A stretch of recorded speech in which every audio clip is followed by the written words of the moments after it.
নদীর ধারে ছোট্ট একটি কুঁড়ে ঘরে থাকত জেলে করিম। তার জীবনটা নদীর স্রোতের মতোই, কখনো শান্ত, কখনো ভয়ঙ্কর। ভোর হতেই সে নৌকা নিয়ে নদীতে নামত,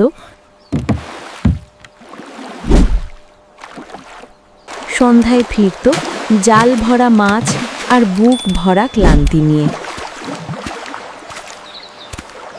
তার সংসারে ছিল স্ত্রী আয়েশা, ছেলে রাশেদ আর মেয়ে লিজা। আয়েশা ছিল সহজ সরল কিন্তু অসম্ভব ধৈর্যশীল এক নারী। স্বামীর কষ্ট বুঝে সে কখনো অভিযোগ করত না। প্রতিদিন ভোরে উঠেই করিমের জন্য শুকনো রুটি আর একটু ভাত গরম করে দিত। নদীর দিকে তাকিয়ে বলতো, আল্লাহ যেন আজ ভালো মাছ দেন।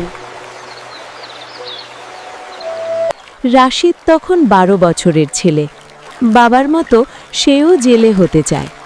বাবার নৌকায় বসে জাল গুছিয়ে দিতে তার খুব ভালো লাগত। আর ছোট মেয়ে লিজা মাত্র 8 বছর বয়স, কিন্তু চোখে ছিল বড় স্বপ্ন। সে প্রতিদিন স্কুল থেকে ফিরে বাবার অপেক্ষায় থাকত।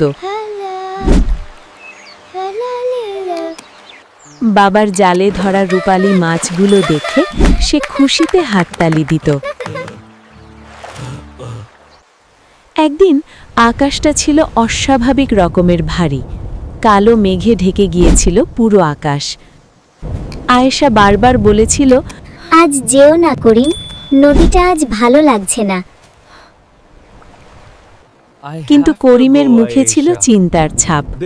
ঘরে চাল নেই, বাজার বাকি। সে বলল, আজ না গেলে চলবে না আয়েশা, আল্লাহ ভরসা। নৌকা নিয়ে সে নদীতে নামল। শুরুতে সব ঠিকই ছিল, কিন্তু হঠাৎ করেই ঝড় উঠল।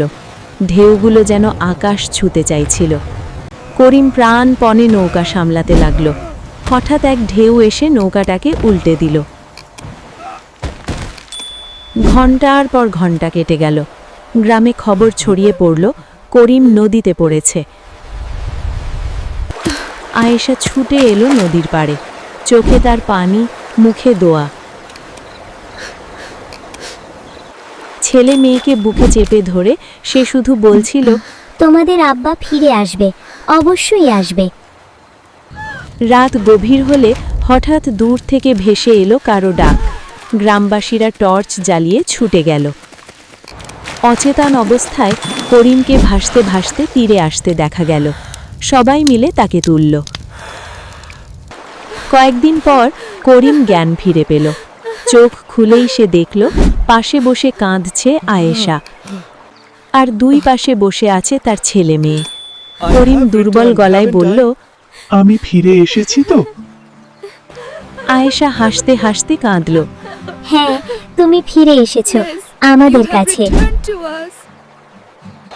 সেই ঘটনার পর করিম আর আগের মতো ঝুঁকি নিল না।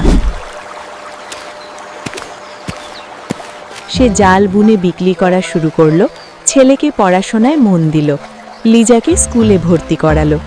ধীরে ধীরে সংসারে সচ্ছলতা ফিরল। নদী আজও আছে, ঢেউ আজও ওঠে, কিন্তু করিম বুঝে গেছে জীবন শুধু রোজগারের নাম নয়, পরিবারের ভালোবাসাই আসল সম্পদ। আর সেই নদীর ধারে আজও সন্ধ্যায় বসে এক পরিবার, যেখানে ভালোবাসা, কষ্ট আর আশার গল্প একসাথে বয়ে চলে।